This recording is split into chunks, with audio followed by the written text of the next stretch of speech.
August 18, 1966. 0315 hours. Phuoc Thi Province, South Vietnam.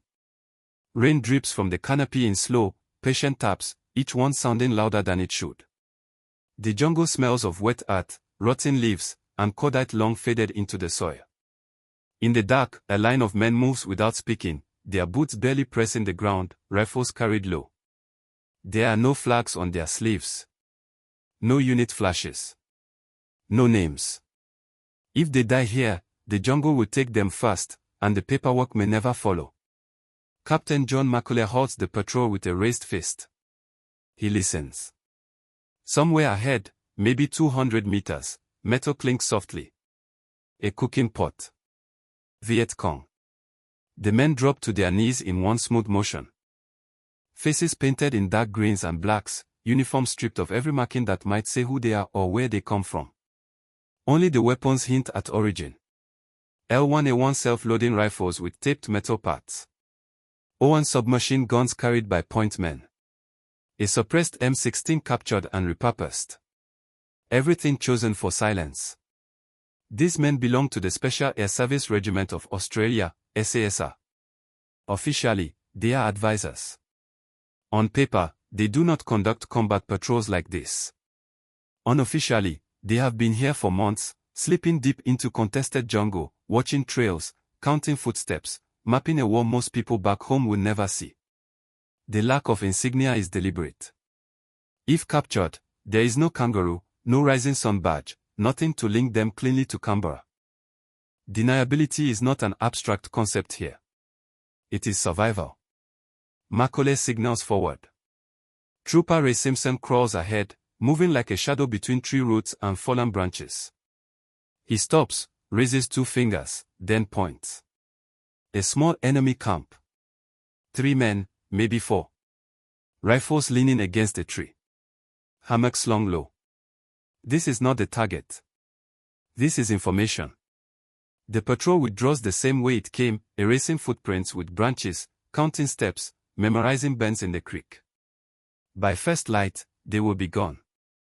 Another report will reach Task Force headquarters at Nui Dat, stripped of names, locations blurred, written in language that gives little away. This is how the Australian SAS fights in Vietnam. Quietly.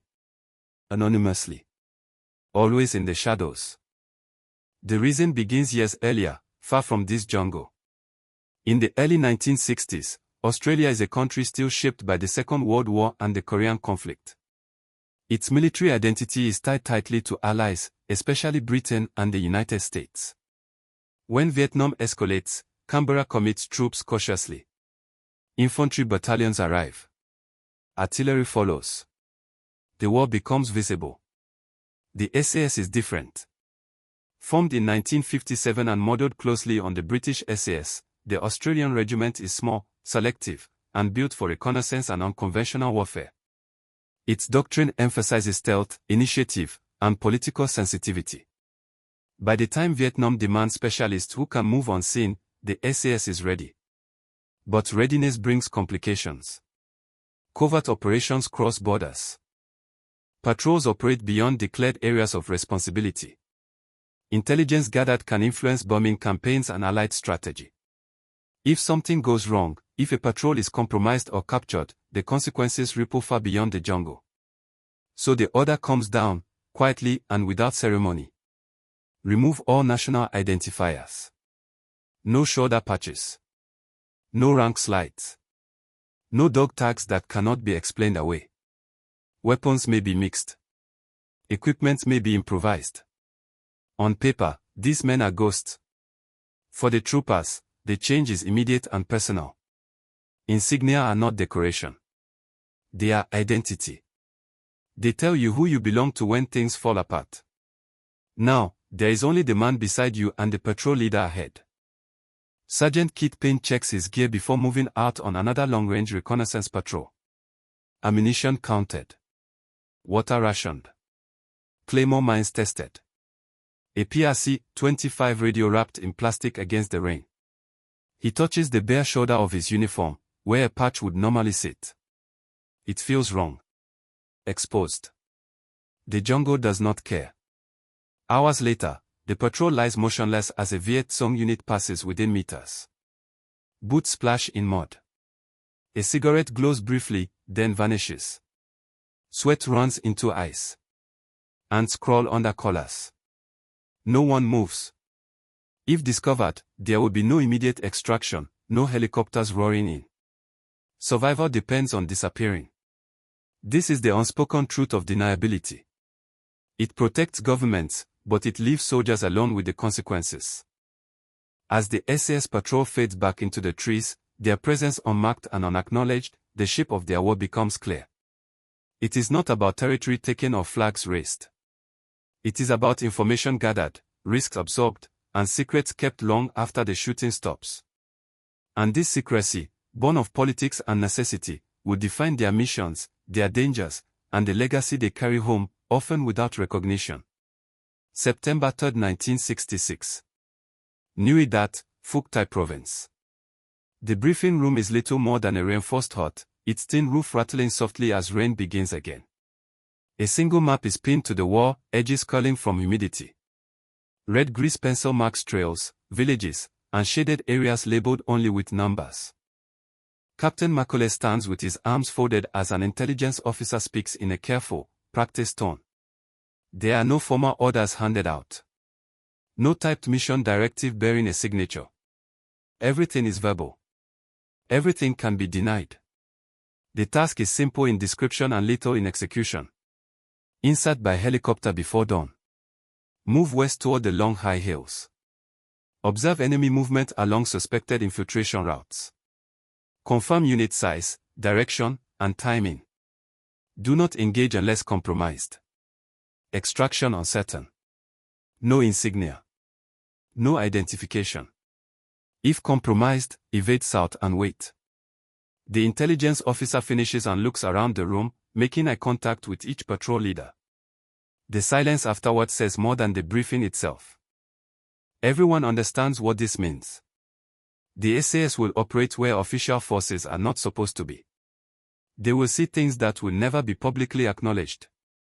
Outside, rotors begin to spin. The men move without talking, slinging packs heavy with days of supplies. Radios are checked one last time.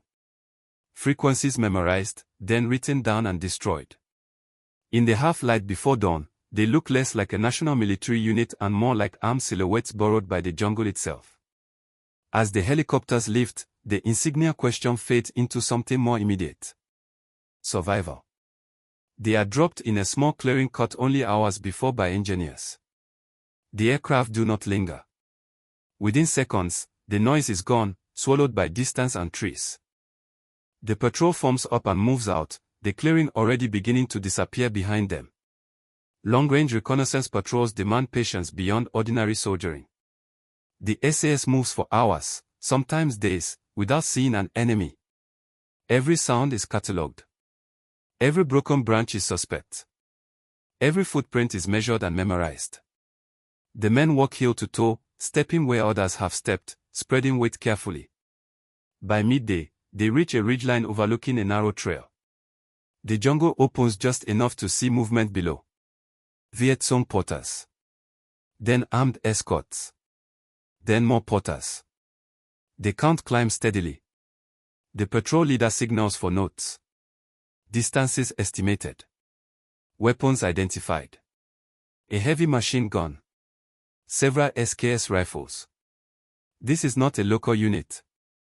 This is a main force element moving south. The radio comes out only once. A brief transmission. Coded language. No reference to who is speaking or where they are. Within hours, Allied headquarters will adjust plans.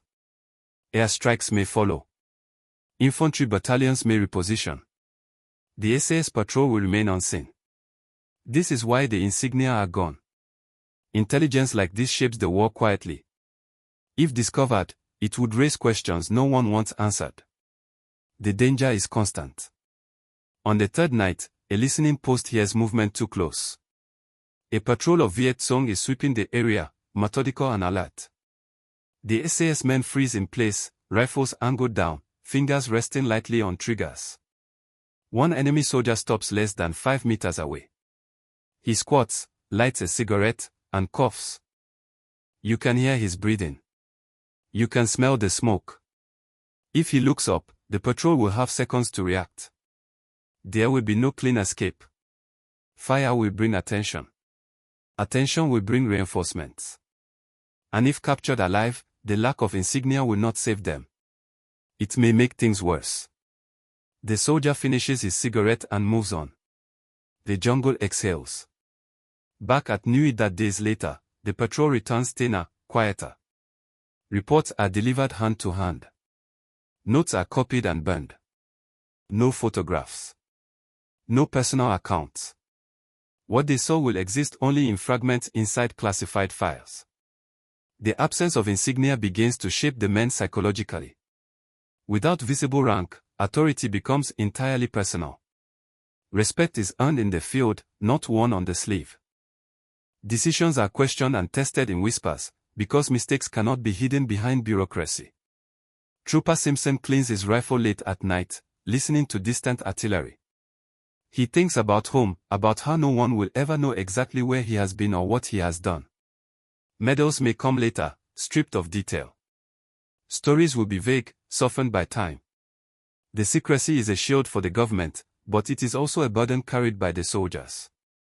They cannot explain their missions even to other Australians in theatre. They cannot correct false assumptions. They cannot grieve openly if someone does not come back. As the war intensifies, the SAS will be asked to do more, go further, and stay hidden longer. The lack of insignia will cease to be unusual and become simply another piece of kit, like camouflage paint or a suppressed rifle. But the deeper they move into the shadows, the more fragile deniability becomes. One wrong contact, one captured patrol, could expose everything. And the jungle is patient. It waits for mistakes. October 14, 1966. Near the long high hills. The rain has stopped, but the ground still breathes moisture. Mist clings to the undergrowth, rising slowly as the sun forces its way through the canopy. The SAS patrol is split now. 2 men forward. 3 back. A staggered formation designed to break contact if needed. Sergeant Kit Payne signals a halt. Something is wrong. The jungle ahead feels watched. Birds have gone quiet. Even the insects seem to pause. Then it happens. A sudden crack of movement to the left. A flash of dark clothing. A Viet Cong scout bursts from the foliage and freezes, shocked to find himself staring down the muzzle of an Australian rifle. For half a second, no one moves. If the scout shouts, the patrol is finished. Payne lunges forward. The rifle butt comes down hard. The scout collapses without a sound. Hands grab him, drag him back into the undergrowth. A hand clamps over his mouth. His eyes are wide with terror and confusion. There is no time. The patrol leader makes the call. Restraints. Gag. Move. This is the nightmare scenario. Live enemy contact at close range. If the scout escapes, he will raise the alarm. If he dies, his absence may still be noticed. If he is taken, the patrol carries a burden heavier than any pack. They move fast now, breaking their own rules, retreating deeper into the jungle. The scout struggles weakly, then stops. His breathing slows. Shock sets in. There will be no interrogation. That is not their mission. The decision comes without words. The scout will not survive the day. Later, the patrol stops near a dry creek bed. The body is concealed, the ground carefully restored. The men do not look at each other. This is the hidden cost of operating unseen. There are no witnesses, no official record, no later explanation.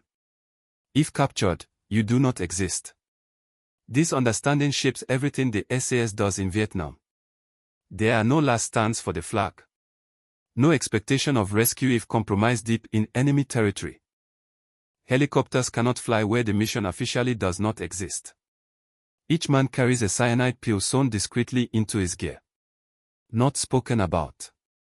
Not acknowledged. Everyone knows it is there. Back at Nui, the intelligence staff receives another report. Contact avoided. Enemy movement confirmed. No casualties listed. The patrol itself is not mentioned. As the months pass, these missions multiply. The SAS operates not only in Phuoc but along border regions where political lines are thinner than jungle vines. Cambodian sanctuaries are whispered about. Laotian trails are observed from a distance. Official maps stop being useful. With each step beyond declared boundaries, the absence of insignia becomes more than plausible deniability. It becomes a legal shield. If the men are caught, Australia can say nothing. Allies can say less. The Americans understand this well. Marked SOG operates under similar rules. Unmarked uniforms. Mixed weapons. Air assets that vanish as quickly as they appear. The Australians are respected for their discipline and their restraint. They do not chase kills. They chase information. Major Barry Peterson reviews casualty reports late one night. Names. Units. Dates. Then blank spaces where something else should be. He knows what those blanks mean. A patrol returned short. A man wounded but officially injured in an accident. A mission that never happened. The psychological strain deepens. Without insignia, without acknowledgement, time blurs. Patrols bleed into one another. The jungle becomes the only constant. Men begin to measure their service not in months but in kilometers walked and nights survived. One trooper writes a letter home and tears it up. How do you explain what you cannot name? By early 1967, enemy forces begin adapting. Trails are booby-trapped more carefully. Listening posts extend farther out. Dogs are introduced. The SAS responds by moving even slower, by traveling in streams to mask scent, by wearing captured footwear to confuse trackers. Every adjustment increases the risk. Every risk is accepted quietly. Then a patrol does not return on schedule. 3 days late. Then 4. The radio remains silent. At Nuidat, contingency plans are discussed but never written down. Such operations would expose what cannot be exposed. Helicopters wait on standby without orders. On the 5th day, a weak transmission crackles through. A coded phrase. Recognition confirmed. The patrol is alive but compromised. They request extraction at last light. The helicopters come in low and fast. No markings. No escort. The pickup is violent and brief. Enemy fire snaps through the trees as the last man is pulled aboard. Back at base, the men are debriefed separately. Questions are precise. Answers are clipped. The incident is contained. No report will ever describe how close it came to disaster. The lesson is clear. The jungle is learning. Deniability is thinning. And the cost of remaining invisible is rising with every patrol. February 6, 1967. Phuoc Province. The dry season brings heat instead of rain, but the pressure does not lift. Dust clings to sweat. The jungle opens slightly, revealing long sight lines that cut both ways. You can see further, but so can the enemy. By now, operating without insignia is no longer discussed. New arrivals are told once, briefly. Remove everything. If it can identify you, it stays behind. The rule is absorbed without protest. For the veterans, the silence has weight. Weeks pass without contact with conventional units. The SAS exists on the edges of the war, feeding intelligence inward, never receiving recognition outward. Infantry battalions move and fight based on their reports, often unaware who provided them. Sergeant Payne leads another patrol toward a suspected base area. The terrain is familiar now. Too familiar. That is dangerous. Complacency creeps in quietly. They find the camp abandoned. Fire pits cold. Footprints leading east. Fresh within hours. Payne signals a halt and listens. Somewhere ahead, a twig snaps. The first shot comes from the flank. A crack of an SKS. That explodes near a trooper's knee. The patrol reacts instantly, peeling away, returning controlled fire only long enough to break contact. Smoke grenades bloom, white against green. The men vanish into the trees. This is not how their missions are supposed to go. Fire attracts attention. Attention invites pursuit. They run for nearly an hour, doubling back, crossing streams, shedding weight. Packs are abandoned. A radio goes into the water. When they finally stop, lungs burning, they count heads. One missing. Trooper Ian Campbell was last seen covering the rear. They wait. 5 minutes. 10. Nothing. The unspoken question hangs in the air. Do they search, or do they survive? Without insignia, without official existence, rescue is not guaranteed. A search increases the chance that none of them will make it out. Pain makes the call no leader wants to make. They withdraw. Back at base, the debrief is brutal in its calm. Timelines. Last known position. Estimated enemy strength. No accusations. No comfort. Campbell is listed as missing in action, but the details are vague. His family will receive a letter that explains little. There will be no public account of where he was or why. Days later, intelligence intercepts suggest a captured foreign soldier has been moved north. No nationality mentioned. No insignia described. The trail goes cold. The absence of a uniform patch now feels like a wound that cannot close. If Campbell is alive, he will face interrogation alone. If he is dead, there will be no recovery. The men feel it deeply but speak of it rarely. Grief is private. Anger is buried. The next patrol goes out on schedule. As 1967 turns into 1968, the war shifts. The Tet Offensive shakes every assumption. Cities erupt. Bases come under attack. The conflict becomes impossible to hide, even for those who tried. The SAS adapts again. Patrols become shorter, more aggressive. Ambushes are authorized more frequently. The line between reconnaissance and direct action blurs. Yet the insignia do not return. In one operation near the Saigon River, an SAS patrol observes a large enemy movement. The decision is made to delay them. Claymores are emplaced. Fire is opened at close range. The effect is devastating and brief. The patrol withdraws under covering fire from unseen allies. Later, American officers congratulate the Australians. No names are used. No units are cited. The success will be attributed to generic Allied forces. At night, in the quiet after stand-down, men sit alone with their thoughts. The silence presses in harder than the jungle ever did. You begin to wonder who you are when the war strips away your identifiers. What remains when there is no patch to point to, no official history to claim you? The answer, for many, is the man beside you. The patrol. The shared understanding that you were there, even if no one else ever knows. By mid-1968, the political climate back home begins to shift. Questions are asked. Protests grow.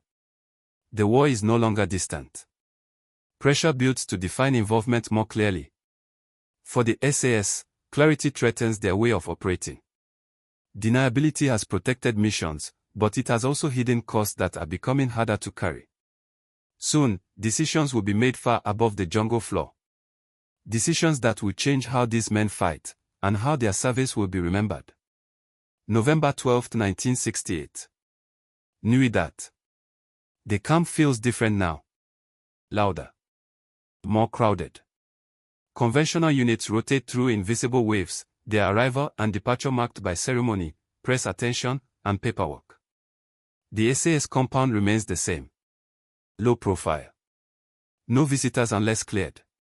No photographers. Orders arrive that sound simple but carry weight. Certain operations will be scaled back. Border activities will be reduced. Political scrutiny has reached even this corner of the war. For the men who have spent years operating unseen, the change is unsettling. Not because the mission stops, but because the rules begin to blur. There is talk of formal acknowledgement. Of limits. of what can and cannot be officially admitted. A patrol returns from its last deep reconnaissance of the year. The men are leaner, quieter than when they left. Their report confirms what many already know. Enemy forces are adapting faster than intelligence can track. The jungle is saturated with eyes and ears. At a small gathering that evening, medals are quietly distributed. No parade. No speeches. A commanding officer reads citations in a low voice. Language is careful. Dates are vague. Locations are omitted. Sergeant Payne receives his decoration without comment. Others nod. Hands are shaken. That is all. Recognition without names. Valor without context. Some of the men feel pride. Others feel a hollow frustration. Medals are meant to tell a story. These cannot. They will sit in drawers, brought out only on certain days, their meaning known only to those who were there. The insignia question surfaces one last time during a briefing about future deployments. In some operations, identifiers may be worn again. In others, they will remain removed. The choice will depend on politics as much as tactics. The men exchange glances. They have learned what it costs to be invisible. As Australia begins its gradual withdrawal from Vietnam, the SAS continues to operate until the end. Their final patrols are shorter, closer to friendly lines. The jungle feels no less dangerous, but the sense of isolation begins to lift. In 1971, the last SAS elements leave Vietnam. There is no fanfare. They board aircraft as they arrived, quietly. Back home, they reintegrate into a society that is divided about the war. Questions are asked. Answers are evasive. For years, their story remains incomplete. Official histories mention reconnaissance units. Veterans tell fragments. The lack of insignia during the war becomes a footnote, rarely explained. But among those who wore bare sleeves in the jungle, the reason is clear. It was never about hiding who they were from the enemy. It was about managing a war fought in shadows, where political boundaries mattered as much as tactical ones. Decades later, archives open. Historians piece together patrol routes, radio logs, after-action reports. The picture sharpens. The contributions of the Australian SAS in Vietnam become harder to ignore. The absence of insignia becomes a symbol rather than a secret. A reminder of a time when soldiers were asked to serve without acknowledgement, to risk everything for missions that could not officially exist. For the men themselves, the legacy is personal. They remember the weight of the jungle, the sound of distant movement, the trust placed in them by governments that needed results without exposure. They remember the faces of those who did not come back, and the silence that followed. The war fades into history, but the lessons remain. Secrecy has a cost. Deniability protects nations, but it asks much of the individuals who carry it. In the end, the lack of insignia did not erase who they were. It sharpened it. One final chapter remains. How that silence shaped the regiment long after Vietnam ended. April 25, 1986. Swamburn Barracks, Western Australia. Dawn breaks clean and cool over the parade ground. The Indian Ocean lies come beyond the dunes. A new generation of soldiers stands in formation, uniforms crisp, insignia clearly displayed. To an outside observer, this looks like any other military unit preparing for another day of training. But beneath the surface, Vietnam is still here. Instructors who once walked bare-sleeved through jungle now teach camouflage, navigation, and silence. They rarely speak directly about the war. Lessons are framed as doctrine. Case studies. Principles learned the hard way. Do not rely on recognition. Do not expect acknowledgement. Plan as if you are alone. The philosophy of deniability has been absorbed into the regiment's DNA. Even when insignia are worn again, the mindset remains. Missions may change. Equipment evolves. Politics shift. But the understanding that some operations must exist outside public sight endures. Former troopers gather occasionally, quietly. No banners. No speeches. Stories are exchanged in fragments. A ridgeline remembered. a river crossing.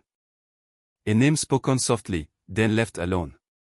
There is comfort in shared memory, even when the world never had the full account. When Australia later deployed special forces to other conflicts, echoes of Vietnam shaped decisions. How much to reveal? How much to conceal? How to protect soldiers when the mission itself cannot be fully explained? Historians eventually write what they can.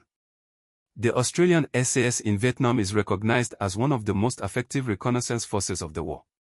Their casualty rates are low. Their intelligence value is high.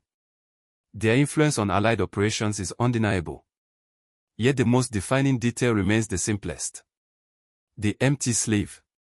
Operating without insignia forced a clarity of purpose few soldiers ever face.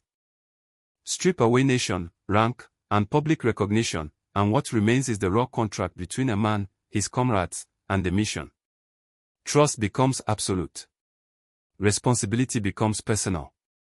For some veterans, the silence was heavy. It followed them home. It complicated relationships. It delayed understanding, even among family. For others, it was a point of pride. They did what was required, exactly as asked, without needing an audience. Today, when the question is asked why Australian SAS operated without insignia in Vietnam, the answer is not found in regulations alone. It lies in the intersection of politics and jungle warfare, of alliances and uncertainty. They removed their insignia so their country could act without escalation. So intelligence could flow without fingerprints. So borders could be crossed and uncrossed without headlines. They paid for that choice in isolation, risk, and silence. And yet, standing here decades later, watching another patrol disappear into training grounds that mimic distant jungles, the continuity is clear. The legacy of Vietnam is not shame or secrecy. It is discipline, restraint, and understanding that some wars are fought not for recognition, but for outcomes. In the end, the men who wore no insignia were never truly invisible. They were seen by those who needed to see them most. Their impact shaped battles, strategies, and the future of Australian special operations. The jungle kept their secrets for a long time. But the legacy remains, carried forward by those who know exactly what an empty sleeve can mean.